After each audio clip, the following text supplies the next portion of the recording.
कृष्ण गोविन्द हरे मुरारे, हे नाथ नारायण वासुदेव। श्रीकृष्ण गोविन्द हरे मुरारे, हे नाथ नारायण वासुदेव। अनन्त वैकुण्ठ मुकुन्द कृष्ण, अनन्त वैकुण्ठ मुकुन्द कृष्ण गोविन्द दामोदर माधवेति। श्रीकृष्ण गोविन्द हरे मुरारे, हे नाथ नारायण वासुदेव, हे नाथ नारायण वासुदेव, हे नाथ नारायण वासुदेव। महाराज पृथुका जो पुत्र हुनुहुन्थ्यो राजकुमार, जसले इन्द्रबाट घोडालाई फेरि लिएर आउनुभयो, जसको नाम विजिताश्व भनियो। उहाँको वास्तविक नाम अन्तर्धान थियो। उहाँले भाइहरूप्रति अति नै स्नेह गर्नुहुन्थ्यो। यता अन्तर्धानकी पत्नी शिखण्डिनी हुनुभयो। अति आनन्दका साथ राज्य व्यवस्थालाई सञ्चालन गरिरहनु भएको छ। पिताजीले दिनुभएको यो पैतृक सम्पत्तिलाई, भूमिलाई सबै भाइहरूलाई बराबरी बाँड दिनुभयो। भातृस्नेहले गर्दा अन्तर्धानकी पत्नी शिखण्डिनीका गर्भबाट 3 पुत्रहरू भए, पावक, पवमान र शुचिः। अत्यन्तै तेजस्वी थिए यिनीहरू।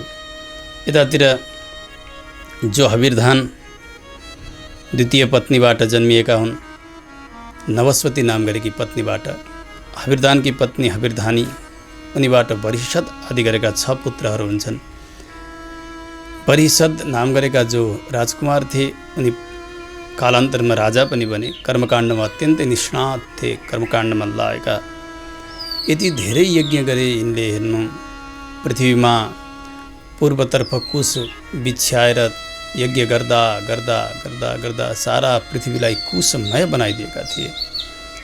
महाराज प्राचीनबर्हीका नामले प्रसिद्ध हुनुभयो। पूर्वपट्टि कुश फिजाइदिएर यज्ञ गर्ने भएको हुनाले प्राचीनबर्हीले समुद्रकी छोरी शतद्रुतिसँग विवाह गर्नुभयो।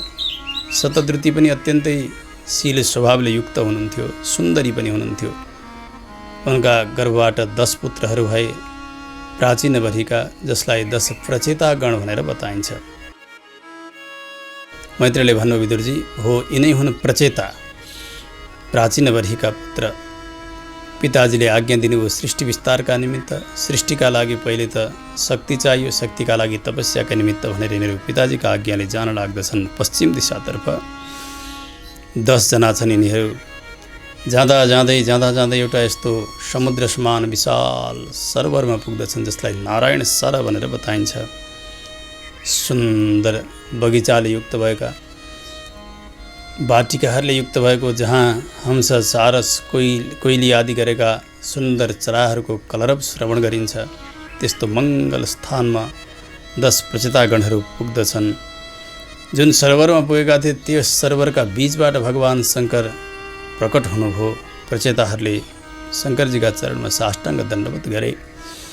गदगद वाणीमा भगवान शङ्करले प्रचेताहरूलाई भन्नुभयो, बाबु हो, मेरा लागि भगवान वासुदेव अत्यन्तै प्यारा हुनुहुन्छ र भगवान वासुदेवका प्रपन्न वैष्णवजनहरू पनि मेरा लागि अति नै प्रिय हुनुहुन्छ। त्यसो हुनाले तिमीहरूमाथि कृपा गर्नकै निमित्त म आएको हुँ। सुन बाबु हो, स्वधर्मनिष्ठ शतजन्मभिः पुमान् विरिञ्चता मेति ततः परं हिमाम् अव्याकृतं भागवतोऽथ वैष्णवं पदं यथाहं विबुधा कलात्यये। भगवान शङ्करले भन्नुभयो, बाबु व्यक्तिले आफ्नो वर्णाश्रम धर्मलाई पालन गरेर 1 जन्म 2 जन्म गर्दै गर्दै 100 जन्मसम्म नियमित वर्णाश्रम धर्मलाई यथोचित पालन गर्दै गयो भने 100 जन्म पछाडि उसले ब्रह्मलोकलाई प्राप्त गर्दछ। त्यति नै अरू गरिसकेपछि म शङ्करका लोकलाई प्राप्त गर्दछ उसले। परन्तु भगवत शरणागति गर्ने त्यस्ता भागवतजन वैष्णवजनले त यो शरीर छुटिसके पछाडि तत्कालै त्यो वैकुण्ठ पदलाई मोक्ष पदलाई प्राप्त गर्नुहुन्छ। जुन पद प्राप्तिका निमित्त हामी ब्रह्मा, शङ्कर, इन्द्र, वरुण, कुबेर आदि गरेका लोकपाल दिक्पालहरूले पनि भगवानले दिनुभएको अवधिसम्म कुरिरहनु पर्दछ, पर्खिरहनु पर्दछ। त्यसो हुनाले वैष्णवजनको यति महत्त्व छ कि भगवत शरणागत चेतन शरीर छुट्ने बित्तिकै उनको मोक्ष हुन्छ, मुक्ति हुन्छ। त्यो मुक्तिका लागि हामीले प्रतीक्षा गर्नुपर्छ। यस्तो महत्त्व भएको हुनाले तिमीहरूको दर्शनका निमित्त म यहाँ आएको छु। अथ भागवता यूयं प्रियस्था भगवान् यथा न मद्भागवतानाञ्च प्रेयान् अन्योस्ति करहिचि। जसरी मेरा लागि मेरा रामजी प्यारा हुनुहुन्छ, यसै गरी मेरा रामका भक्त वैष्णवजनहरू उति नै प्यारा हुनुहुन्छ। संसारमा वैष्णवजनभन्दा प्यारा अरू कोही पनि हुनुहुन्न। त्यसैले त अगाडिमा गएर सुतजीले भागवतको अन्तिममा बताउनुहुन्छ, वैष्णवानां यथा शम्भुः। वैष्णवजनहरूमध्ये सबैभन्दा उत्कृष्ट वैष्णव भगवान् शङ्कर। त्यसो हुनाले आज भगवान् शङ्करले आफ्ना मुखबाट परतत्व निर्णय गरिदिनु भयो। उपासनाको विधि पनि बताउँदै भन्नुभयो, जसलाई रुद्रगीत भनेर यहाँ बताइएको छ। भगवानको स्तुति गर्दै भन्नुभयो, जितन्त आत्मविद्धुर्य स्वस्तिरस्तु मे भवता राधसाराधम सर्वस्मा आत्मने नमः। त्यस्ता भगवानको मङ्गल होस् जसले जीवात्माले चाहेका सबै प्रकारका फलहरू प्रदान गर्नुहुन्छ। त्यस्ता भगवानको मङ्गल होस्। मङ्गलानुशासन गर्दै भन्नुभयो, सबैका आत्मा भएको परमात्मा जसका नाभिबाट कमल जगतको सृष्टिका निमित्त हेतु भएको त्यस्तो प्रकट भयो, त्यस्ता वासुदेव जो शान्त हुनुहुन्छ, जो नित्य विभूतिमा स्वयं प्रकाशित भएर विराजित भइबक्छन्, यस्ता भगवानलाई बार बार वन्दना छ। सङ्कर्षणाय सूक्ष्माय दुरन्तायान्तकाय च नमो विश्वप्रबोधाय प्रद्युम्नायान्तरात्मने नमो नमो निरुद्धाय ऋषिकेशेन्द्रियात्मने नमः परमहंसाय पूर्णाय निवृत्तात्मने। वासुदेव, सङ्कर्षण, प्रद्युम्न, अनिरुद्ध यी चारै व्यूह स्वरूपको वन्दना गर्नुभयो भगवान् शङ्करले। भगवान् स्वयं धर्म स्वरूप हुनुहुन्छ, त्यस्ता भगवानलाई बार बार वन्दना। जो पुराण पुरुष हुनुहुन्छ, जो साङ्ख्य युगको ईश्वर हुनुहुन्छ, त्यस्ता परात्पर भगवानलाई बार बार वन्दना। उपदेश गर्दै भन्नुभयो, बाबु हो भगवानको ध्यान यसरी गर्नु। भगवान अत्यन्तै सर्वाङ्ग सुन्दर हुनुहुन्छ। 4 हात छन्, शङ्खचक्र गदा पद्म विराजित छन्, किरीट कुण्डल कौस्तुभ मणि वनमाला इत्यादिले सुशोभित हुनुहुन्छ। भगवान चम चम चम्कने पीताम्बर भगवानले धारण गरिबक्सेको छ। वक्षस्थलमा नित्यानपायिनी लक्ष्मीजी विराजमान भइबक्सेको छ। यस्ता भगवानको ध्यान गर्नु। शङ्खचक्र गदा पद्म माला मण्युत्तमर्धिमते स्फुरत् किरीट बलय हार नूपुर मेखलाम। हार नूपुर मेखलम स्फुरत् किरीट बलय हार नूपुर मेखलम। यस्ता स्वरूप भएका भगवानलाई बार बार वन्दना। यस्ता प्रभुको ध्यान गर्ने गरनु। यसैबाट तिमीहरूको कल्याण छ भनेर रुद्रगीतको उपदेश भगवान् शङ्करले गर्नुभयो र भन्नुभयो, बाबु हो तम एवात्मानम् आत्मस्थं सर्वभूतेष्वस्थितं पूजयध्वं दृढन्तश्च ध्यायन्तश्च सकृत हरिं। त्यस्ता भगवान् सबै प्रकारका कष्टलाई हरण गर्ने, सम्पूर्ण भूत प्राणीहरूका हृदयमा विराजमान हुने त्यस्ता प्रभुकै ध्यान गर, सेवा गर र उहाँकै गुणको चर्चा गर, उहाँकै नामको कीर्तन गर। यसैबाट तिमीहरूको कल्याण हुनेछ। तिमीहरूको उपकारकै निमित्त म आएको हुँ। भगवान् शङ्करले यसरी उपदेश दिनुभयो। प्रचेताहरूले भगवान् शङ्करको वन्दन गरे। तत्काल अन्तर्धान हुनुहुन्छ। तपस्यामा उनीहरू लागिरहेका छन्। यतातिर नारदजी पिता प्राचीन बर्हीलाई सम्झाउनका निमित्त आउनुहुन्छ दरबारमा। प्राचीन बर्हीले नारदजीलाई स्वागत गर्न लाग्नुभयो। नारदजीले भन्नुभयो, महाराज तपाईँ यसरी कर्मकाण्डमा लाग्नु भएको छ नि, यसबाट आत्माको कति पनि कल्याण छैन। के श्रेय तपाईँले सिद्ध गर्नुहुन्छ र यसबाट? कल्याण त त्यो हो कि दुःखको निवृत्ति होस् अनि परम सुखको प्राप्ति होस्, जसलाई इष्ट प्राप्ति र अनिष्ट निवृत्ति भनेर शास्त्रका भाषामा बताइन्छ। दुःखहानि सुखावाप्ति श्रेयस्तन्नेह चेष्यते। परन्तु तपाईँले गरेका यी हिंसात्मक यज्ञले न दुःखकै हानि भइरहेको छ, न त्यो परम सुख मोक्षरूपी सुख नै सिद्ध भइरहेको छ। त्यसो हुनाले तपाईँले नगर्ने काम गरिरहनु भएको छ। राजाले भन्नुभयो, प्रभु म यो कर्मका जङ्गलभित्र पसेर के गर्नुपर्ने के नगर्नुपर्ने केही जानिरहेको छैन। मेरो बुद्धि मोहित भइरहेको छ। घरमा, पत्नीमा, पुत्रमा आसक्त भएर मैले आफ्नो कल्याणलाई बिर्सिरहेको छु। त्यसो हुनाले मेरो कल्याणको लागि उपदेश गरिदिई बक्सियोस् प्रभु। नारदजीले भन्नुभयो, महाराज आकाशमा हेर्नु त, कति हुन् कति तपाईँले मारेका ती पशुहरू सबैका अहिले नङ्ग्रा पनि लामा भएका छन्, चुच्चा दारा पनि लामा लामा भएर बसेका छन्। हजारौँ हजारलाई तपाईँले अति नै क्रूर बनेर, अति नै निर्दयी भएर मार्नुभयो नि। ती सबैले तपाईँको बाटो हेरेर बसिरहेका छन्। तपाईँले गरेको त्यो पापलाई, तपाईँले दिएको पीडालाई तिनीहरूले सम्झिरहेका छन्। कुन दिन तपाईँको शरीर छुटेर उहाँ जाने, त्यस दिनै उनीहरूले प्रहार गर्नेछन्, टोक्नेछन्, लुच्नेछन्, खानेछन्। तपाईँले गरेको अपराधलाई बदला लिनेछन् तिनीहरूले। यस्तो अपराध तपाईँले गर्नुभयो। यस्तो हिंसात्मक यज्ञबाट तपाईँको रत्तिभर कल्याण छैन। राजन सुन्नुहोस्, यस सम्बन्धमा तपाईँलाई एउटा प्राचीन कथा सुनाउँछु, रहस्यले युक्त भएको कथा।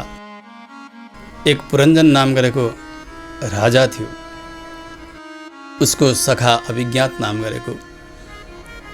सखाले साथ कहिल्यै नछोड्ने, तर पुरञ्जन भोगमा यति लाग्यो कि आफ्ना सखालाई बिर्स्यो, आफ्ना मित्रलाई बिर्स्यो। उसले कहाँ बस्ने होला पृथ्वीमा भनेर योग्य स्थान खोज्दै खोज्दै पृथ्वी तलमा भ्रमण गर्दै गर्दै गयो। कहीँ पनि उसले उपयुक्त स्थान भेट्दैन।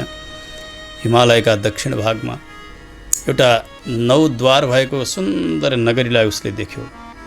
ओहो, सबै प्रकारका मणि आदि गरेका उत्तम पदार्थले युक्त भएको त्यो नगरी, सभा, चैत्य, त्यसै गरी मार्ग, बाटिका, क्रीडास्थल, सबै प्रकारका वन उपवन इत्यादिले युक्त भएका भवनहरूले युक्त भएको त्यो नगरी यति सुन्दर। ओहो, उसलाई विचार भयो कि अब यही नगरीमा कहीँ बस्नु पर्ला। जाँदै थियो अगाडि त्यस वनमा एउटी सुन्दरी विचरण गरिरहेकी छन्। विसङ्गनीबिम शुश्रोणीम श्यामाम कनकमेखलाम, सुनको करधनी लगाएकी पातली सुन्दरी। अनेक प्रकारका पाउजीबाट आवाज आइरहेको छ, कुण्डलबाट आवाज आइरहेको छ। ठुला ठुला नेत्र छन्, अति सुन्दरी छन् यिनी। उच्च स्तन, लामा केश। केही सहेलीहरू पनि साथमा छन्, तिनीहरूलाई साथमा लिएर हिँडिरहेकी छन्। पुरञ्जनले देख्ने बित्तिकै मोहित भएर सोध्यो, देवी तिमी को? का त्वं कञ्जपला साक्षी कस्यासी कुतस्सती। देवी तिमी को हो? हे कमलदल जस्ता नयन भएकी सुन्दरी, कहाँबाट तिमी यहाँ आयो? अनि यो पुरी, यो नगरी कसले बनायो? यहाँ के गर्न चाहन्छौ? तिम्रा साथमा भएका यी 10 सेवकहरू को हुन्? अनि यिनीहरूलाई चलाउने यो एउटा सेनापति जस्तो छ महाबली योद्धा, यो को हो? र यी सहेलीहरू पनि छन्, यिनीहरू को हुन्? युवतीहरू को हुन्? त्यो पनि तिमीले बताऊ। तिमी साक्षात लक्ष्मी हो कि अथवा को हो? लक्ष्मीजीका हातमा त कमल पुष्प हुनुपर्ने हो, परन्तु तिम्रो हातमा कमल छैन। तर सौन्दर्य हेर्ने पनि साक्षात लक्ष्मी समान। क्व पद्मकोश पतित कराग्रात, कि कतै यहाँ डुल्दा डुल्दै तिम्रो हातबाट त्यो कमल झरेको त होइन? को हो तिमी? यति मुग्ध भयो हेर्नु त्यो युवतीले भन्न लागिन्, हे पुरुषेश्वर, मलाई कसले जन्म दिए उनीहरू पिता मातालाई पनि म जान्दिनँ। कुन गोत्रमा भए त्यो पनि मलाई थाहा छैन। मन्द मुस्कुराउँदै उनले भन्दै गइन्, यो पुरी कसले निर्माण गर्यो, यो नगरी, त्यो पनि मलाई थाहा छैन। यी जो पुरुषहरू छन् नि 10, यी मेरा सखाहरू हुन्। अनि एउटा महाबली यो योद्धा हो, सेनानायक हो। यी स्त्रीहरू छन्, यी सबै मेरा सहेलीहरू हुन्, सखीहरू हुन्। यो यहाँ देख्दै हुनुहुन्छ तपाईँले 5 फणा भएको सर्प, यो रक्षक हो। यो हे पुरुषेश्वर, म विवाह गर्न चाहन्छु। तपाईँ जस्ता सुन्दरलाई मैले प्राप्त गरेँ। कम नु त्वदन्यम रमये ह्यरतिज्ञम अकोविदम। तपाईँ जस्ता पुरुषलाई पाएपछि कुन युवतीको मन आकृष्ट नहोला र त्यसो भएको हुनाले तपाईँलाई नि म पति बनाउन चाहन्छु। धेरै समयसम्म हामी अब यहाँ विषय भोग गर्नेछौँ, यही नगरीमा बस्नेछौँ। युवतीले प्रस्ताव गरेपछि पुरञ्जन मोहित भयो, विवाह सम्पन्न भयो, नगर प्रवेश गरे। यिनीहरू 100औं वर्षसम्म रमण गरिरहेका छन्। त्यो नगरी जो हो त्यसमा 9 द्वारहरू छन्। त्यसमध्ये माथि 7 छन्, तल 2 छन्। 5वटा पूर्वपट्टि छन्, एउटा दक्षिणपट्टि र एउटा उत्तरपट्टि अनि 2 पश्चिमपट्टि छन्। अब त यो त्यहाँ बसेर त्यस नगरीका द्वारबाट एक एक मित्रलाई साथमा लिएर एक एक स्थानमा जान्छ। त्यहाँ गएर अनेक प्रकारको भोग भोग्छ, रमाउँछ अनि फेरि नगरीभित्र प्रवेश गर्छ। यो पुरञ्जन त्यसो गर्न लाग्यो। पूर्वपट्टि खद्योत र आविर्मुखी नाम गरेका 2 द्वार थिए। द्युमान नाम गरेको सखाका साथमा विभ्राजित देशमा गएर भ्रमण गरेर आउँथ्यो। त्यसै गरी पूर्वपट्टि अर्को नलिनी र नालिनी नाम गरेका 2 द्वारहरू थिए। अवधूत नाम गरेको एउटा सखा थियो पुरञ्जनको, उसका साथमा सौरभ नाम गरेका देशमा गएर रमण गरेर आउँथ्यो। पूर्वैपट्टि अर्को मुख्य नाम गरेको द्वार, त्यसबाट रसज्ञ र विपण नाम गरेका 2 सखाका साथमा बहुदन र आपण नाम गरेका देशमा गएर विषय भोग गरेर आउँथ्यो पुरञ्जन। यस्तै प्रकारले दक्षिणपट्टि पितृहु नाम गरेको द्वार, श्रुतधर नाम गरेका सखाका साथमा दक्षिण पाञ्चाल देशमा गएर ऊ सुख भोग गरेर आउँथ्यो। उत्तरपट्टि देवहु नाम गरेको एउटा द्वार थियो। श्रुतधर नाम गरेकै मित्रसँग उत्तर पाञ्चालमा गएर सुख भोग गरेर आउँथ्यो। पश्चिमपट्टि आसुरी नाम गरेको एउटा द्वार, दुर्मद नाम गरेका मित्रका साथमा ग्रामक नाम गरेका नगरमा गएर देशमा गएर सुख भोग गरेर आउँथ्यो। पश्चिमपट्टि निरिति नाम गरेको एउटा द्वार, लुब्धक नाम गरेका सखाका साथमा वैशस नाम गरेका देशमा प्रवेश गर्थ्यो अनि वहाँ गएर अनेक विषय सङ्ग्रह गरेर अनि फेरि नगरीभित्र प्रवेश गर्थ्यो। यसरी यी 9 द्वारबाट बाहिर जाने, तत्त स्थानमा गएर रमण गर्ने अनि फेरि आउने, यसो गर्न लाग्यो यो पुरञ्जनीका साथमा। समय बित्दै गयो। पत्नीमा यति आसक्त भयो यो पुरञ्जन। हेर्नु, कहिले केही मदिरा पिउन लाग्थी पुरञ्जनी, अगाडि बसेर पिइदिन्थ्यो अनि खान लाग्थी ऊ पनि खाइदिन्थ्यो, हिँड्न लाग्थी हिँड्थ्यो, बोल्न लाग्थी बोल्थ्यो, केही गाउन लागि भने ऊ पनि सँगै बसेर गाउँथ्यो। क्वचित गायति गायन्त्यां रुदत्यां रुदति, क्वचित हसन्त्यां हसति, जल्पन्त्यां अनुजल्पति। गीत गाउँदा ऊ पनि सँगसँगै ताल मिलाएर गीत गाउँथ्यो, लय मिलाएर। अनि कहिलेकाहीँ यसै रुन थाल्थी नि पुरञ्जनी। ऊ अगाडि बसेर हुँ हुँ गरेर उसँगै स्वर मिलाएर रुन्थ्यो। हेर्नु, कहिले हाँस्थी, यो पनि हाँस्थ्यो, बोल्थ्यो, कहिले दौडिन्थी, पछाडि पछाडि दौडन्थ्यो, बस्थी अनि ऊ पनि बस्थ्यो, सुत्थी ऊ सुत्थ्यो। कहिले केही सुन्न लागि ऊ भने ऊ पनि सावधान भएर सुन्थ्यो, केही हेर्न लागि भने ऊ पनि गएर त्यही चिज हेरिदिन्थ्यो। हेर्नु, कहिले केही सुँग्न लागि भने पत्नीले सुँग्न थालेपछि ऊ पनि सुँग्न थाल्थ्यो। कहिलेकाहीँ केही शोक परेर सोच्न लागेको नाटक गरी त्यो पुरञ्जनीले भने ऊ पनि एकदमै पीर परेर शोक गरेर बसे जस्तो गरेर बस्थ्यो। कहिले प्रसन्न भई भने ऊ पनि प्रसन्न हुन्थ्यो। यसरी आसक्त भयो पत्नीमा यो पुरञ्जन। उसले आफ्ना कर्तव्य सबै नै भुल्दै भुल्दै गयो। समय बित्दै गयो। एक दिन पुरञ्जन मृगाटनका लागि भनेर वनमा जान्छ, तर संयोगवशात आज आफ्नी त्यति प्राण प्यारी पत्नीलाई नसोधिकन गएको छ। विशाल धनु लियो, सुनको कवच लगायो, 11 सेनापतिहरूका साथमा 5 घोडाले जोतिएको त्यो रथ लिएर पञ्चप्रस्थ नाम गरेका वनमा जान्छ। त्यो रथका 2 पाङ्ग्रा छन्, एउटा धुरी छ त्यो पाङ्ग्रामा लागेको, 3वटा ध्वजदण्डहरू छन्, 5 रसना छन्, रस्सी, एउटा लगाम छ अनि 1 सारथी। यसका साथमा ऊ गयो वनमा, गएर अनेक प्रकारका हिंसाहरू गर्न लाग्यो। जतासुकै धेरै धेरै प्राणीहरूको हिंसा गर्यो। अब लखतरान भयो, गलेर श्रान्त भएर महलमा फर्केर आउँछ। स्नान गर्यो, श्रृङ्गार गर्यो, पत्नीलाई सम्झ्यो। अब पत्नीका कक्षतर्फ यसो जान लागेको थियो। जाँदाखेरि त पुरञ्जनी छैन। सेविकाहरूलाई सोध्यो, को वर्तते सा ललना मज्जन्तम व्यसनार्णवे, मेरी प्यारी कहाँ जानुभएको छ बताओ मलाई। जसरी दीपक जलाइदिने भने अन्धकार हट्छ, उज्यालो पाउँछ व्यक्तिले, यसै गरी या माम उद्धरते प्रज्ञाम दीपहिन्ती पदे पदे, मलाई ज्ञान दिएर, मलाई अर्ती दिएर पद पदमा बाटो देखाउने वाली मेरी प्यारी कहाँ गएकी छन् बताओ। सेविकाहरूले भन्दै, महाराज महारानी रिसाउनु भएको छ, कोप भवनमा गएर सुत्नु भएको छ भुइँमा। भूतले निरवस्थारे शयानाम, केही ओछ्याइएको छैन। किन हो किन रिसाउनु भएको छ थाहा छैन। अब भने पुरञ्जनलाई अत्यन्तै आपत्ति भयो। हो मैले नसोधिकन गएँ वनमा, त्यसैले महारानी रिसाइन् भनेर डराएर एकदमै सास दबाई पुग्छ।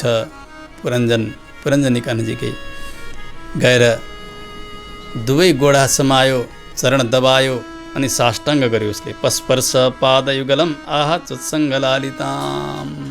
अनि ती पुरञ्जनिका पत्नीका गोडाहरू आफ्ना काखमा राखेर अब ती गोडा दबाउँदै उसले भन्यो, सुन्दरी, त्यस्तो सेवक अवश्य पनि अभागी हो जसले अपराध गर्यो अनि आफ्ना स्वामीले त्यसलाई दण्ड दिएनन् भने त्यसलाई अभागी भन्नुपर्छ।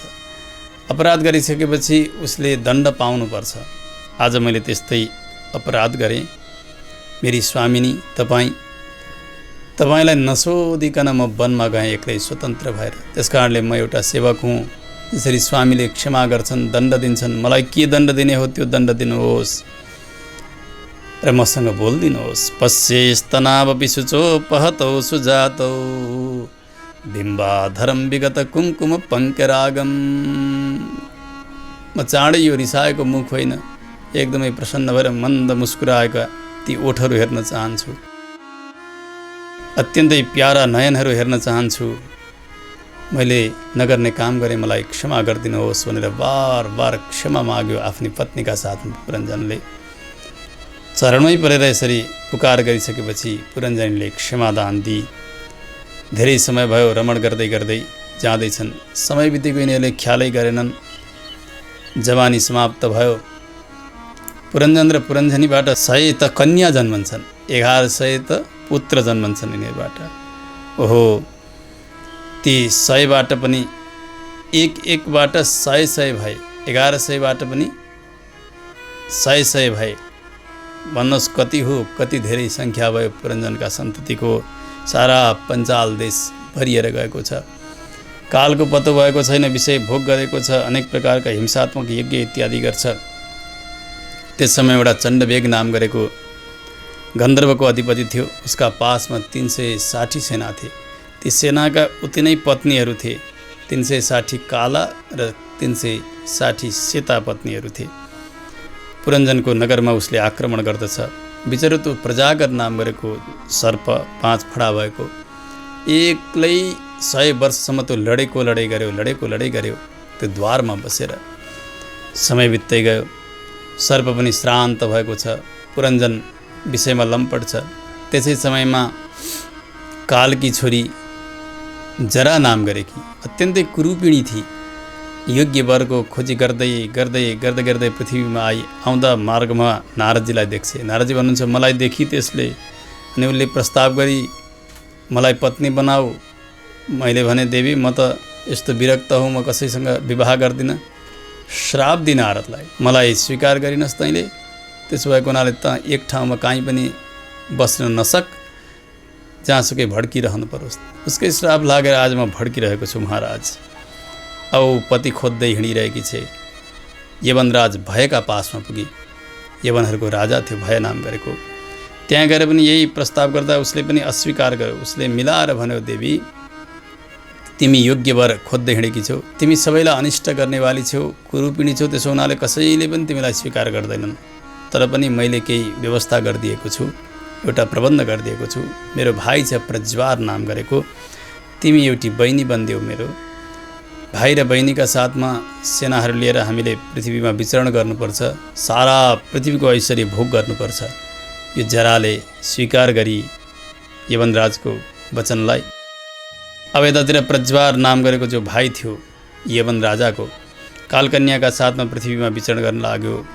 त्यसबेला पुरञ्जनको नगरीलाई देख्छ, अत्यन्तै सुन्दर नगरी। ओहो, यसमा त आक्रमण गर्नु पर्यो भनेर चारैतर्फबाट उसले आक्रमण प्रारम्भ गर्न लाग्यो। अब हेर्नु, यतातिर चण्डवेग नाम गरेका गन्धर्वले आक्रमण गरेको छ, यता यवनले आक्रमण गरेको छ। अब त हेर्नु, आपत्ति नै आपत्ति हुन लाग्यो। दिनानुदिन पुरञ्जन एकदमै श्रान्त हुँदै गयो, मलिन हुँदै गइरहेको छ। के गर्ने होला? त्यसबेला पनि उसलाई आफ्नो आत्माको विषयमा कति चिन्ता छैन, आत्मकल्याणका विषयमा सोचेको छैन राजन उसले। ऊ त के भन्छ, मर्ने बेला भएको छ, अन्तिम अवस्था छ, चारैतर्फबाट आगो लगाइदिएका छन्, अग्नि प्रज्वलित भए पुरीमा दन्दन दन्किँदैछ। ऊ भन्छ लोकान्तरम गतवती मय्यनाथा कुटुम्बिनी वर्तिष्यते कथम त्वेषा बालकानन सोचती। जब अब म परलोक जाने भएँ, म त बाँच्ने भइनँ, तर मेरी यी प्राण प्यारी कसरी बाँच्ने होलिन्, यी पुत्रहरूको कसरी पालन पोषण गर्ने यिनले। ओहो, मैले नखाइकन यी खान्नथिन्, म नसुतिकन सुत्दिनथिन्, मैले नलाइकन लाउँदिनथिन्, अब यिनको के दशा होला भन्दा भन्दै चिन्ता गर्दा गर्दै अब यो जीर्ण हुँदै गयो। यतातिर यवनहरूले आक्रमण गर्दै गर्दै एउटा पशुलाई जसरी च्याप्प समाउने हो त्यसै गरी पुरञ्जनलाई समाए, बाँधे, लिएर गए। बिचरा त्यो सर्प एक्लै लडिरहेको थियो, भाग्न खोज्दा पनि भाग्न पाइरहेको थिएन। अब भने ऊ कसो गरेर त्यो सर्प भाग्यो। त्यस समयमा आपत्ति परिरहँदा पनि पुरञ्जनले आफ्ना मित्रलाई, अभिज्ञातलाई भने सम्झेन राजन। स्त्रीमा आसक्त भएर मरेको हुनाले अर्को जन्ममा विदर्भ राजकी कन्या राजकुमारी बनेर त्यो जन्मियो। त्यस समय मलयध्वज नाम गरेका राजासँग विवाह हुन्छ त्यो राजकुमारीको। हेर्नु, व्यक्ति जेमा आसक्त भयो, अन्त्य यामती सागति, शास्त्रले भन्छन् अन्तिममा जे सम्झियो, जहाँ आसक्ति बनेर गयो, दोस्रो जन्ममा त्यही भएर जन्मन्छ। पत्नीमा आसक्त हुँदै मरेको भएको हुनाले यो स्त्री बनेर जन्मिएको थियो। अब त मलयध्वजका साथमा विवाह भयो, विषय भोग भयो। तपस्याका लागि मलयध्वज गए। यो पुरञ्जन जो यो जन्ममा एउटा स्त्री बनेको छ, पत्नी बनेको छ मलयध्वजको, यो पत्नी पनि साथसाथै जान्छे। समय भयो, वनमा गएर तपस्या गर्दै यज्ञ गर्दै एक दिन मलयध्वजको शरीर छुट्यो। अब पतिको शव चितामा राखेर ती पत्नी खुबसँग विलाप गर्न लागिरहेकी छ। जो पूर्व जन्ममा पुरञ्जन थियो, अहिले पत्नी बनेको हो, खुब विलाप गरिरहेको। उत्तिष्ठ राजर्षे इमाम उदधि मेखलाम दस्युभ्यः क्षत्रबन्धुभ्य बिभ्यतिम पातुमर्हसि। यो वनमा छु म, यस्तो संसार सागरमा डुबेकी छु, अनेक चोर डाका फटाहरू सबै छन्। अब यो म एक्लै कसरी बाँच्न सक्छु? हे प्रभु, मलाई छोडेर कहाँ जानुभयो? हे स्वामी, उठ्नुहोस्। विलाप गरेको गरे। अब चितामा आगो लगाइदिएर त्यही चितामा सती जान तयार भयो त्यो पुरञ्जन। यस बेला स्त्री बनेको छ। त्यस समय तिनै अभिज्ञात नाम गरेका सखा ब्राह्मणको वेश बनाएर आउँछन्। आएर च्याप्प समार भने, देवी तिमी को? तिमीले आफूलाई चिनेकी छौ? कात्वम कस्यासी को वायम? अनि यो मर्नेवालाको त्यो पनि तिमीलाई थाहा छ? किन शोक गरिरहेकी छौ? जानासी किम सखायम माम? के कोही एउटा सखा थियो मेरो भनेर कहिले तिमीले याद गरेकी छौ? म तिम्रो सखा हुँ, कहिले तिमीले मलाई सम्झ्यौ? नसम्झनाले आज यो दोष भयो, यो दशा भयो तिम्रो। यस्ता प्रकारले अभिज्ञात सखाले उसलाई सम्झाउन लागे। त्यो पुरञ्जनी यस बेला जो स्त्री बनेको हो, अभिज्ञात सखाका उपदेश अनुसार उसले आफ्नो पूर्वजन्मलाई सम्झ्यो। यो कथा सुन्नुभयो प्राचीन बधिले नारदजीका मुखबाट। अत्यन्तै अस्पष्ट कथा, अति नै गजाङ गुजुङ जस्तो भएको। हेर्नु, के भन्न खोजेको केही नै सम्झन सक्नु भएन। प्रश्न गर्नुभयो नारदजीसँग, प्रभु हजुरले जुन कथा सुनाउनु भयो नि, भगवन्ते वचोस्माभिः न सम्यक अवगम्यते कवयस्तद्विजानन्ति न वयं कर्म मोहिता। हामी जस्ता कर्ममा मोहित भएका संसारीहरूले हजुरले दिएको यो उपदेश कति पनि यो सम्झन सकिएन। ज्ञानीहरूले त सम्झनु होला यो अध्यात्मलाई, परन्तु मैले त सकिनँ। प्रभु, मैले बुझ्ने भाषामा सम्झाउनुहोस्, के भन्न खोज्नु भएको? नारदजीले भन्नुभयो, एउटा दृष्टान्त तपाईँलाई सम्झाएको थिएँ, उदाहरण सुन्नुहोस्। त्यो पुरञ्जन नाम गरेको कोही एउटा राजामा भन्ने व्यक्ति नभएर यो मानव देहमा आएको यो जीव छ नि, यही नै पुरञ्जन हो। पुरुषम पुरञ्जनम विद्यात्। अनि यो पुरी हो, नवद्वारे पुरे देही। यो शरीर नै त्यो सुन्दर नगरी हो। बुद्धि जो हो नि, बुद्धिम तु प्रमदाम विद्यान। पुरञ्जनी, त्यो पुरञ्जनकी पत्नी जो अत्यन्तै सुन्दरी थी, यो बुद्धि पनि विषयमा आसक्त भएको बुद्धि नै पुरञ्जनी हो, जीवकी पत्नी हो। यो पत्नीले जे गर्यो, बुद्धिले जे गर्यो, जीव त्यही गर्छ नि, होइन? ऊ खाँदा खान्थ्यो, रुँदा रुन्थ्यो, हाँस्दा हाँस्थ्यो, हिँड्दा हिँड्थ्यो, गाउँदा गाउँथ्यो। त्यस कारण बुद्धिका इसारा अनुसार यो आत्मा चल्दछ। अब यो शरीरमा 9 छिद्रहरू छन्। यिनै त्यस नगरीका 9 द्वारहरू हुन्। भगवानले गीतामा बताउनु नवद्वारे पुरे देही 9 प्रकारका द्वारहरू छन्। मुख्य 9 छिद्रहरू छन्। हेर्नु, त्यसमध्ये पनि कोही पूर्वपट्टि छन्, कोही पश्चिमपट्टि छन्, कोही तल छन्, कोही माथि छन्, कोही उत्तर छन्, कोही दक्षिण छन्। विभिन्न प्रक्रियाहरू बताउनु भएको छ। जस्तो कि माथिपट्टिका द्वारहरू 2 आँखा, 2 नाकका छिद्रहरू, 2 कानका छिद्र र एउटा मुख गरिकन यहाँ माथिपट्टि 7, तलपट्टि मलद्वार र मूत्रद्वार गरिकन 2, 9। अब पूर्व, पश्चिम, उत्तर, दक्षिणका क्रमले पनि यसलाई सम्झ्यौँ। पूर्वपट्टि कति भए? 5 भए। 2 आँखा, 2 नाक र मुख। यसै गरी दक्षिणपट्टि 1, उत्तरपट्टि 1 अनि पश्चिमपट्टि, पूर्व यो भएपछि पश्चिमपट्टि जो मलमूत्रद्वार हुन् यिनीहरू 2 भए। यस्ता प्रकारले यी 9 छिद्रलाई नै यहाँ 9 द्वार भएको भनेर जान्नु पर्यो। यो शरीर नै 9 द्वार भएको यो सुन्दर नगरी हो। यहाँ बसेर नै त्यो जीवले भोग भोग्दछ बुद्धिका साथमा। बुद्धिले जे हराए त्यही गर्दछ। अब हेर्नु, यी 10 इन्द्रियहरू छन्। 5 ज्ञानेन्द्रिय, 5 कर्मेन्द्रिय। यिनीहरू नै ती 10 उसका सेवकहरू हुन्। र यी 10लाई सञ्चालन गर्ने जो 11औं नम्बरको थियो महाबली योद्धा, त्यो हो मन।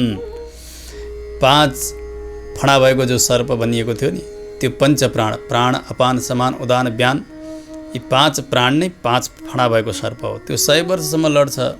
यसको तात्पर्य के हो भने वेदले भन्छन् शतायुर्वै पुरुषः, जीवको मानव देहको जम्मा अवधि भनेको 100 वर्ष हो। 100 वर्षसम्म बाँच्दछ। यो प्राण त्यही 100 वर्षसम्मका लागि हुन्छ।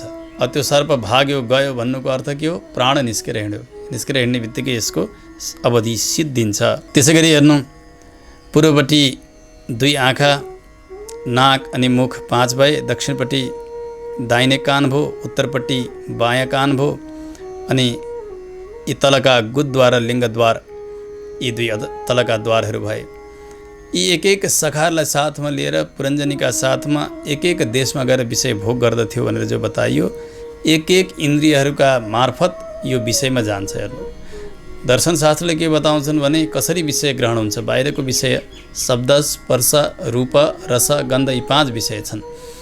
यो जीवले त्यसलाई ग्रहण गर्छ। माध्यम के हो त भन्दा यो इन्द्रियद्वारा।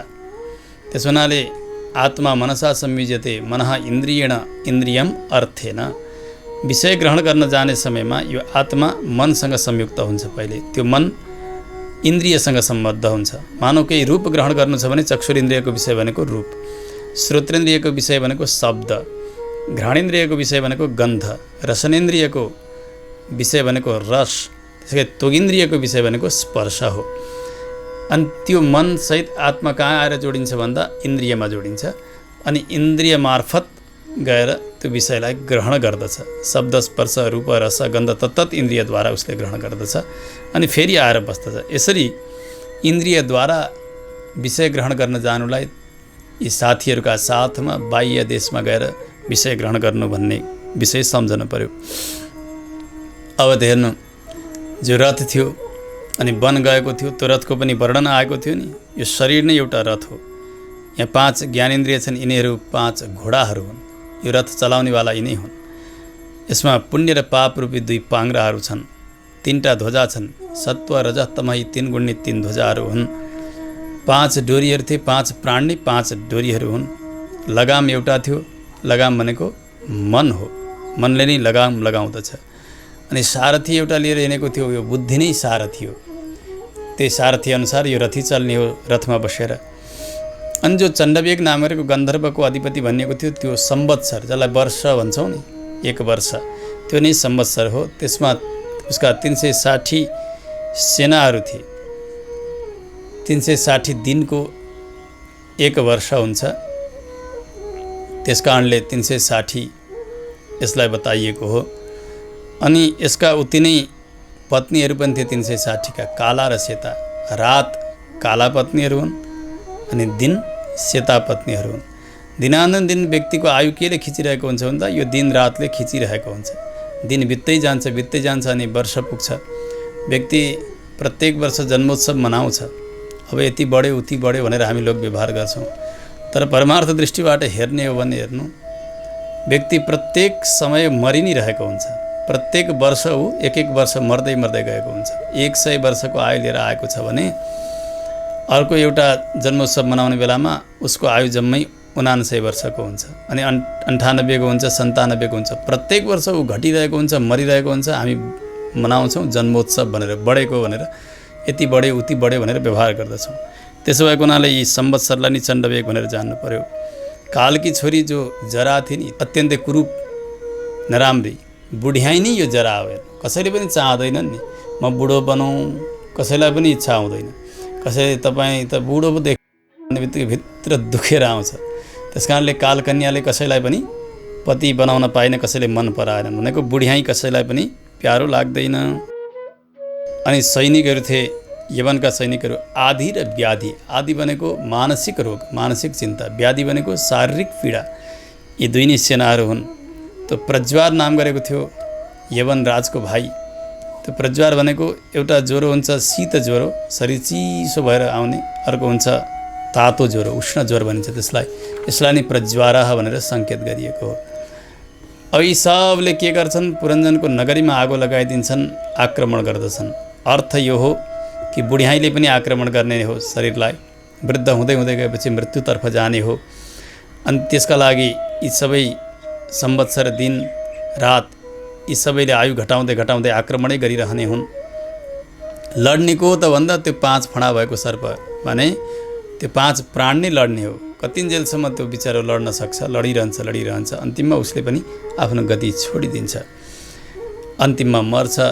मर्दाखेरि पत्नीमा आसक्त भयो, विषयमा आसक्त हुँदाहुँदै मर्यो। त्यसो भएको हुनाले अर्को जन्ममा पत्नी नै बनेर जन्मियो, एउटा स्त्री बनेर जन्मियो, राजासँग विवाह गर्यो।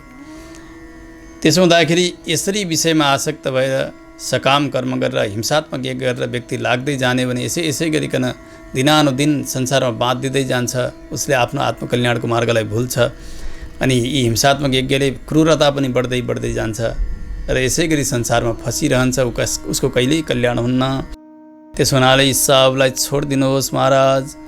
आफ्नो अन्त्य सुधार्न चाहनुहुन्छ, कल्याण चाहनुहुन्छ भने वासुदेवे भगवती भक्ति योग समाहितः सध्रीचीनेन वैराग्यम ज्ञानम च जनयिष्यति। भगवान वासुदेवमा गरिएको प्रगाढ भक्ति योग, जसमा कुनै प्रकारको संसारका कामनाहरू छैनन्। यही भक्तिद्वारा वैराग्यको उत्पत्ति हुन्छ। यसैबाट स्वस्वरूप परस्वरूप इत्यादिको ज्ञान हुन्छ महाराज। त्यसो हुनाले चाँडै तपाईँ भगवानका कथाको आश्रय लिनुहोस्। सोचिरात एव राजर्षे स्यात् अच्युत कथाश्रय शृण्वतः श्रद्धानस्य नित्यता स्यात् अधीयतः। नित्यप्रति सद्ग्रन्थको अध्ययन गर्नु पर्यो अथवा ज्ञानीजनहरूबाट सुनिरहनु पर्यो भगवानका विषयमा। यत्र भागवता राजन साधवो विशदाशयाः। भगवत गुणानुवाद गरेर बस्ने त्यस्ता भागवतजन वैष्णवजनहरूका साथमा बसेर भगवानका कथा रसलाई पान गरिरहने भने उसले आफूले गर्ने कर्तव्यलाई जान्दछ। भगवानप्रति प्रेम बढेर जान्छ। जबसम्म भगवानमा निष्कपट प्रेम बन्दैन, भगवानमा कुनै प्रकारको कामना नभएको निर्मल प्रेम बन्दैन, तबसम्म संसार सम्बन्ध कहिल्यै छुट्दैन महाराज। संसारमा लाग्दै फस्दै दिनानुदिन ऊ झन्झन बाँधिरहेको हुन्छ। त्यस हुनाले आत्माको कल्याण गर्नुहोस्। भगवत शरणागति, भगवत प्रीति, भगवत भक्ति नै आत्मोद्धारको अत्यन्तै सुगम मार्ग हो। त्यस हुनाले यो शरीरमा भएको आसक्ति, शरीर सम्बन्धीमा भएको आसक्ति, सम्पत्तिमा भएको आसक्ति, यी सबै आसक्तिलाई छोडिदिनुहोस्। नारदजीले जब यसरी सम्झाउनु हो, महाराज प्राचीनवधिका भित्रका आँखा खुले। अब हो यस्तो हिंसात्मक यज्ञ गरेर प्रवृत्ति मार्गमा लागेर संसारमा भड्केर केही लाभ रहेन रहेछ। अब मैले निवृत्ति मार्गमा लाग्नुपर्दछ, शरणागति मार्गमा लाग्नुपर्दछ भनेर नारदजीबाट दीक्षा ग्रहण गर्नुभयो। उत्तम गुरु प्राप्त गर्नुभयो उहाँले। अब तत्कालै आफ्ना पुत्रहरूलाई राज्य विभाजन गरिदिनु भयो। जानुहुन्छ उहाँ कपिलाश्रममा गएर तपस्या गर्न प्रारम्भ गर्नुभयो। जसरी नारदजीले बताउनु भएको थियो, जस्ता स्वरूपको जसरी भक्ति गर्नुपर्छ, भगवान जस्ता उपास्य हुनुहुन्छ त्यस्ता प्रभुमा चित्त लगाउनु भयो। तत्रैकाग्रमना वीरो गोविन्द चरणाम्बुजं विमुक्तसङ्गो नु भजन भक्त्या तत्साम्यताम् अगाध। भगवानका चरणकमल भजन गर्न योग्य छन्, आश्रय लिन योग्य छन्। त्यस्ता गोविन्दका श्री चरणको भक्ति गर्दा गर्दै भजन गर्दै गर्दै अन्तिममा प्राचीन बरीको पनि कल्याण भयो। उहाँले पनि भगवत धामलाई प्राप्त गर्नुहुन्छ, मुक्ति भयो। हेर्नु, संसारमा नजानेर भड्किएर अनेक प्रकारका सकाम कर्म गरेर यही नै परम पुरुषार्थ हो, यी देवता ऊ देवता भनेर सामान्य सामान्य देवताहरूका पछाडि लागेर जसबाट मुक्ति सिद्ध छँदै छैन। मुक्ति केवल भगवान नारायणका हातमा।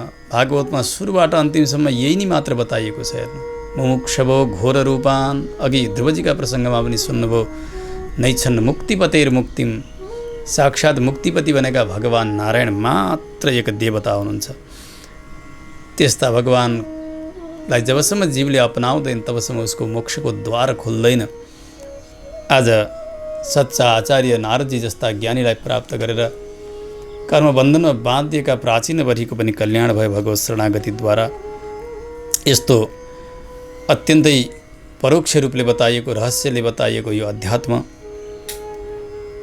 यस प्रकारले यहाँनिर बताइयो। भगवानको स्वरूपलाई, जीवात्माको वास्तविक स्वरूपलाई बोध गराउने अध्यात्म, यसकै द्वारा प्राचीन बरीको कल्याण हुन्छ। विदुजीले सोध्नुभयो, प्रभु प्राचीन बरीका विषयमा त हजुरले सुनाउनुभयो, तर जो तपस्या गर्नका निमित्त गएका पुत्रहरू थिए प्रचेतागण, तिनीहरूले के गरे अगाडि त्यो मलाई सुन्ने इच्छा छ। मैत्रेय ऋषि भन्नुहुन्छ, विदुरजी सुन्नुहोस्, भगवान शङ्करले उपदेश दिनुभयो, रुद्रगीतको उपदेश दिनुभयो, पिताजीको आज्ञा छँदै थियो। गएर नारायण सरोवरमा गएर 10,000 वर्षमा तपस्या गरे प्रचेतागणहरूले। अन्तिम अवस्था भयो, भगवानमा प्रगाढ प्रेम बनेर गएको छ। किनभने अनन्य भक्तिद्वारा भगवानको मात्रै सेवा गर्ने, अरू कुनै देवतान्तरको सम्झना नगर्ने भन्ने भगवान शङ्करको आज्ञा थियो। त्यस कारणले भगवानमा प्रेम बढ्दै बढ्दै बढ्दै बढ्दै जान लाग्यो। अन्तिममा भगवान गरुडजीमा सवार हुनुहुन्छ। जसरी सुमेरु पर्वतमाथि बादल लाग्दछ जस्तो शोभा हुन्छ नि, त्यस्तै प्रकारले भगवान गरुडजीमा आउँदा त्यस्तै श्यामलो वर्ण गरुडजी साक्षात् एक पर्वत जस्ता, भगवानको वर्षन लागेको मेघको जस्तो वर्ण, त्यस्तो स्वरूपको दर्शन गरे प्रचेताहरूले। पीतवासा मणिग्रीव कुर्वन् बितिमिरा दिशः, भगवानका श्री विग्रह भएका पीताम्बरले दिशा विदिशा सबै उज्ज्वलित भइरहेको थियो, प्रकाशित भइरहेको थियो। भगवानका किरीट कुण्डलहरू प्रकाशित भइरहेका थिए। अत्यन्तै सुन्दर श्यामल वर्ण भगवानको यस्ता प्रभुलाई देखे प्रचेताहरूले केही बोल्न सकिरहेका छैनन्, हर्षले गदगद भइरहेका छन्। भगवानले भन्नु, बाबु वर माग, मेरो दर्शन जसले गर्दछन् त्यो दर्शन अमोघ हुन्छ। तिमीहरू राजकुमारहरू हौ, आज मेरो भक्ति गर्यौ, म प्रसन्न छु। भगवान शङ्करको उपदेश अनुसार तिमीहरूले अनन्य निष्ठाका साथ मेरो आराधना गर्यौ नि। एतु माम रुद्रगीतेन सायं प्रातः समाहिताः स्तुवन्त्यहं कामवरान् दास्ये प्रज्ञाञ्च शोभनाम। तिमीहरूले मात्र होइन, तिमीहरूले जसो गरिकन रुद्रगीतद्वारा साँझ बिहान त्यस प्रक्रिया अनुसार मेरो जसले सेवा गर्दछन्, आराधना गर्दछन् भने उनलाई सबै प्रकारको कामना पूर्ति गरिदिन्छु। माग के चाहन्छौ, म प्रसन्न छु। भगवानले भन्दै जानुभयो, तिमीहरूले पिताजीको आज्ञालाई पालन गर्यौ, भगवान शङ्करको निर्देशनअनुसार मेरो भक्ति गर्यौ, त्यसो हुनाले तिमीहरूको कीर्ति अब धेरै बढेर जानेछ। बाबु हो, तिमीहरू सृष्टि गर्न चाहन्छौ, प्रजाहरू उत्पन्न गर्न चाहन्छौ, सन्तान उत्पत्ति गर्न, त्यो प्रबन्ध पनि मैले गरिदिएको छु। एक समय कण्डु ऋषिले तपस्या गर्नुभएको थियो। इन्द्रले त्यो तपस्या भङ्ग गर्नका निमित्त प्रम्लोचा नाम गरेकी अप्सरालाई पठाइदिए। अप्सरामा मोहित भए ऋषि। त्यो अप्सराबाट एउटी कन्या पैदा भइन्, मारिसा नाम गरेकी। अब प्रम्लोचा त त्यो बालिकालाई जन्म दिएर गइहालिन्, अब त्यसलाई कसले बचाउने होला। त्यो बालिका जब रुन लागिन्, त्यसबेला चन्द्रमाले आफ्ना अमृतमय अङ्गुलीद्वारा त्यो बालिकाको रक्षा गरेका छन्। वृक्षहरूले आज पालन पोषण गरिरहेका छन्। हो, तिनै मारिसासँग, ऋषिकी कन्यासँग तिमीहरूको विवाह हुनेछ। देवताका मानले 10 लाख वर्षसम्म यहाँको ऐश्वर्य भोग गर्नेछौ र अन्तिममा मलाई तिमीहरूले प्राप्त गर्नेछौ भनेर भगवानले दिव्य आज्ञा गर्नुभयो। प्रचेताहरू बल्ल बल्ल आफूलाई सम्हालेर भगवानको स्तुति गर्न लाग्दछन्। हे प्रभु, नमो नमः क्लेशविनाशनाय निरूपितोदारगुणाह्वयाय मनोवचो वेगपुरोजवाय सर्वार्क्षमार्गैरगताध्वने नमः। आफ्ना शरणमा आएका भक्तको क्लेशलाई नाश गरिदिने हे भगवान, हजुरलाई बार बार वन्दना छ। त्यस्ता गुणहरू हजुरले धारण गर्नुभएको छ। एउटा आश्रयण सौकर्यापादक, अर्को आश्रित कार्यापादक, यी दुई प्रकारका गुणहरू भगवानसँग छन्। सौशील्य वात्सल्य आदि गरेका गुणहरू पनि छन्, भगवानसँग ज्ञान शक्ति आदि गरेका गुणहरू पनि छन्। यी सबै गुणले परिपूर्ण हजुर हुनुहुन्छ। हजुर सबै प्रकारका साधकहरूले आफ्नो मनको विषय बनाउन चाहने अन्तिम बिन्दु भनेका हजुर नै हुनुहुन्छ। उहाँहरूका लक्ष्य भनेका हजुर नै हुनुहुन्छ। जगतका सृष्टि स्थिति संहारक हजुर हुनुहुन्छ। त्यस्ता प्रभुलाई बार बार वन्दना छ। हे प्रभु, हजुरका चरण कमल कस्ता छन् भन्दा कल्प वृक्ष समान छन्। कल्प वृक्षका अघिल्तिर गएर धर्म अर्थ काम मोक्ष सबै प्रकारका जे चाहेको त्यही प्राप्त गर्छ व्यक्तिले। पारिजातेन जसा लब्धे सारङ्गो न्यन्न सेवते तदङ्घ्रि मूलमा साध्य साक्षात् किम किम वृणीमहि। भमरो त्यो कल्प वृक्षको रस पान गर्न लाग्यो, मकरन्द पान गर्न लाग्यो भने फेरि अर्को रस अरू सामान्य पुष्पको रसमा लाग्दैन। त्यसै गरी हजुरका चरण कमल रूपी कल्प वृक्षको रस प्राप्त गर्न थालेका साधकले अरू कुनै प्रकारको उपासनालाई स्वीकार गर्दैनन्, अरू कुनै देवताको भजन गर्दैनन्। त्यसो हुनाले प्रभु, जबसम्म हजुरकी मायाले मोहित हुन्छ जीव, तबसम्म संसारमा भड्किरहन्छ। माया सम्बन्ध छुटिसकेपछि ऊ हजुरका यहाँ पुग्दछ। माया सम्बन्ध भनेको हजुरका भागवतजनहरू ज्ञानीजनहरूका सङ्गतद्वारा नै टुट्ने हो। त्यसो हुनाले भागवतजनहरूसँग हाम्रो सङ्गत बनाइदिबक्स्योस्, हामी यति नै चाहन्छौँ। तुलयामलवेनापि न स्वर्गम न पुनर्भवम भगवत सङ्गी सङ्गस्य मर्त्यानां किमुताशिषः। प्रचेताहरूले भन्दै गए, प्रभु भगवानका भक्तजनहरूसँगको सङ्गतको एक पल पनि स्वर्गसँग पनि तुलना गर्न सकिन्न। किनभने स्वर्गको त्यो ऐश्वर्य सुख पनि त्यो सत्सङ्गका अघिल्तिर फिक्का हुन्छ। मोक्ष पनि तुलना हुन सक्दैन भने संसारको सुखको त कुरा के भएर। त्यस्तो गरिमा छ यो सत्सङ्गको। त्यसो हुनाले त्यस्ता सज्जनहरूका साथमा हाम्रो सम्बन्ध गराइदिनुहोस्, उहाँहरूकै साथमा हाम्रो निवास होस्, हामी यति नै चाहन्छौँ। भगवानको बार बार वन्दना गरे प्रचेताहरूले। भगवानले तथास्तु भन्दै भन्दै एकाएक भगवान आकाशमै अन्तर्धान हुनुभयो। भगवानलाई प्रणाम गर्दै जलबाट बाहिर आए प्रचेतागणहरू। सारा वृक्षहरूले पृथ्वीलाई ढाकेका छन्, बाटो देख्दैनन् उनीहरूले। तपस्यामा एउटा शक्ति सङ्ग्रह भएकै थियो। तपोबलद्वारा मुखबाट अग्निको ज्वालो निकाले प्रचेताहरूले ती निर्दोष वृक्षहरूलाई जलाएर खरानी बनाउन लागे। 1 2 4 होइन, हजारौँ हजार वृक्षहरू जल्न लागिसकेपछि ब्रह्माजीले आएर भन्नुभयो, बाबु तिमीहरू त भगवानका अनन्य भक्त हो नि, यस्ता वैष्णवजनले यसरी निर्दोष प्राणीहरूलाई वृक्षहरूलाई किन घात गरिरहेका छौ, छोडिदेऊ, रोक। यसरी ब्रह्माजीले रोकिसकेपछि अब ती निर्दोष वृक्षहरूलाई जलाउन बन्द गरे प्रचेतागणहरूले। बाँकी बचेका जो वृक्षहरू थिए उनीहरूले ऋषिकी कन्या जो मारिसा नाम गरेकी थिइन् तिनलाई ल्याएर कन्यादान गरिदिन्छन्। प्रसन्न भए प्रचेतागणहरू मारिसालाई लिएर आए। यिनै मारिसाबाट दक्षको पुनः जन्म भयो।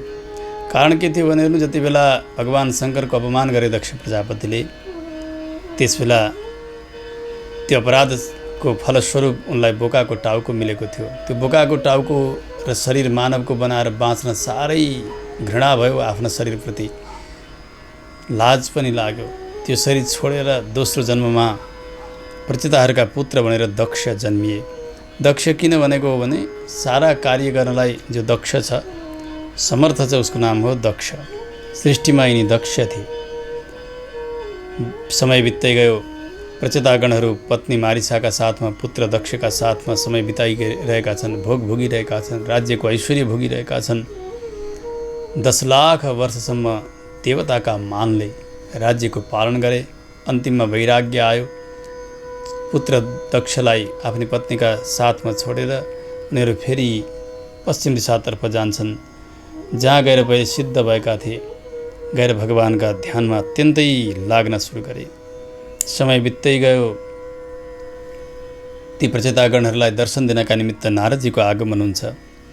नारदजीको स्वागत गरे, प्रणाम गरे र प्रचेताहरूले भने हे देवर्षे, भगवान विष्णुले प्रदान गरिबक्सेको, शिवजीले प्रदान गरिबक्सेको सम्पूर्ण ज्ञान हाम्रो लुप्त भयो। किनभने विषयमा यति लाग्यौँ हामी।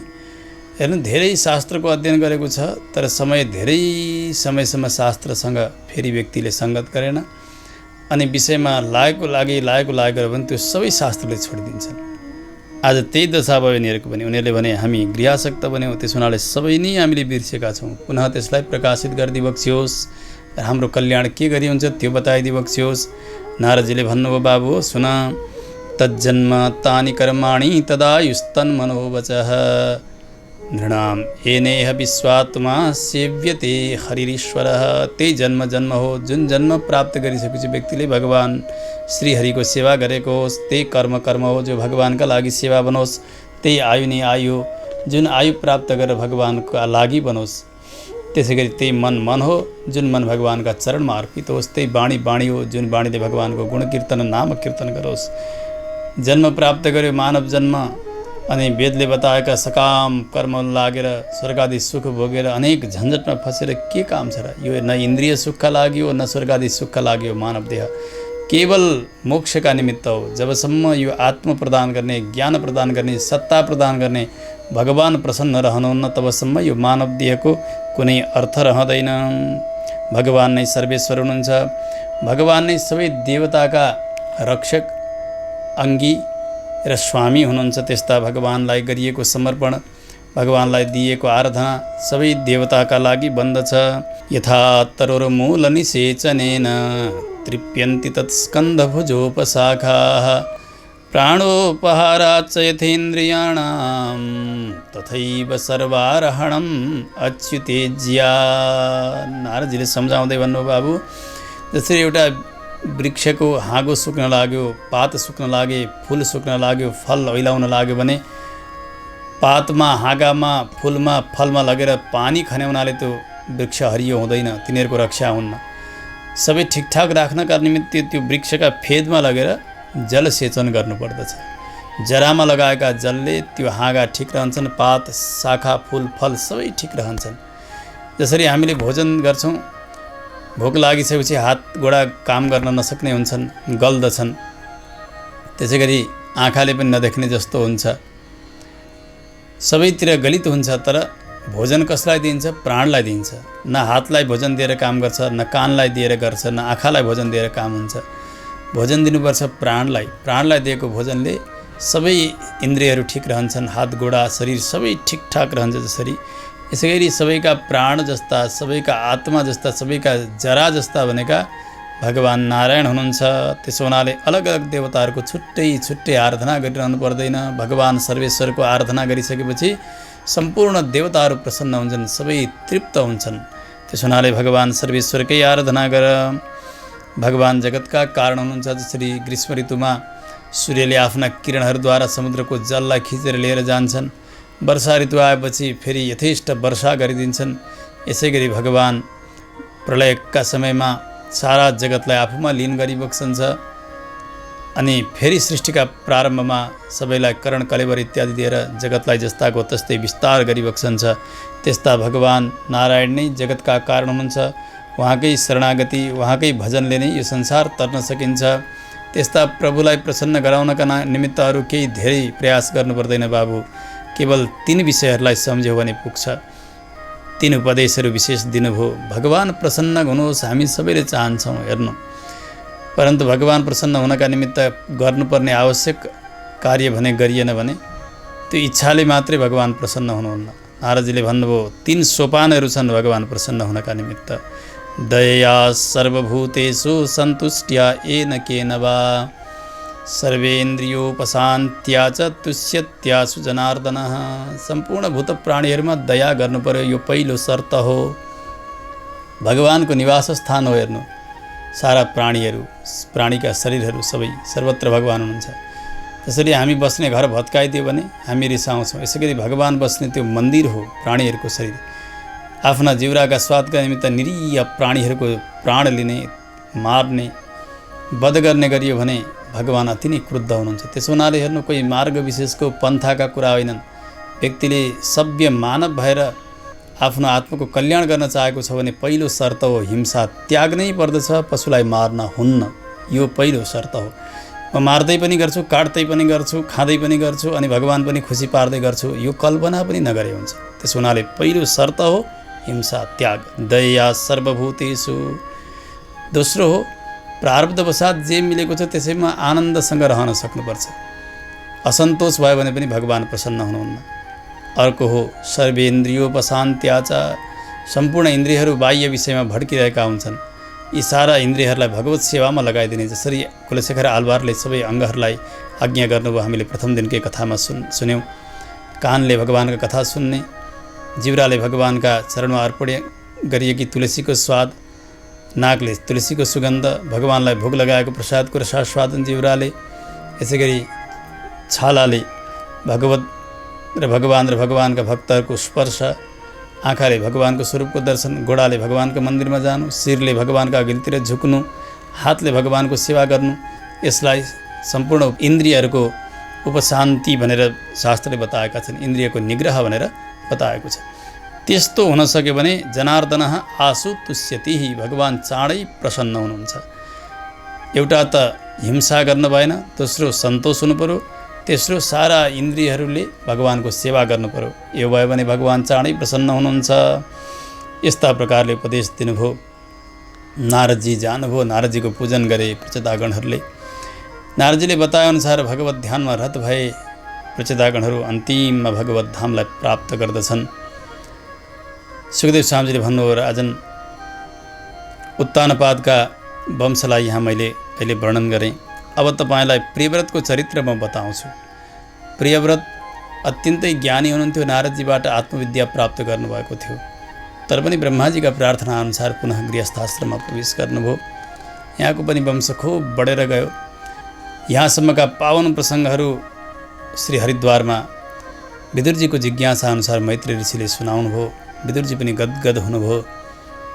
मैत्री ऋषिलाई प्रणाम गरेर हस्तिनापुरतर्फ फर्केर आउनुहुन्छ। यो जो प्रसङ्ग छ राजन, यसलाई जसले सुन्दछन् भने प्रचेताहरूको यो प्रसङ्ग, यसबाट आयु बढ्दछ, धन बढ्दछ, यश शान्ति अनि गति पनि हुन्छ, मोक्ष गति। ऐश्वर्य चाहनलाई ऐश्वर्य पनि प्राप्ति हुन्छ र भगवानमा प्रगाढ प्रेम बन्दछ भनेर यसरी फलश्रुति पनि बताउनुभयो। यहाँसम्म चतुर्थ स्कन्द पूर्ण भयो। नाथ नारायण वासुदेव श्री कृष्ण गोविन्द हरे मुरारे। नाथ नारायण वासुदेव अनन्त वैकुण्ठ मुकुन्द कृष्ण। अनन्त वैकुण्ठ मुकुन्द कृष्ण गोविन्द दामोदर माधवेति। श्रीकृष्ण गोविन्द हरे मुरारे। हे नाथ नारायण वासुदेव। हे नाथ नारायण वासुदेव। हे नाथ नारायण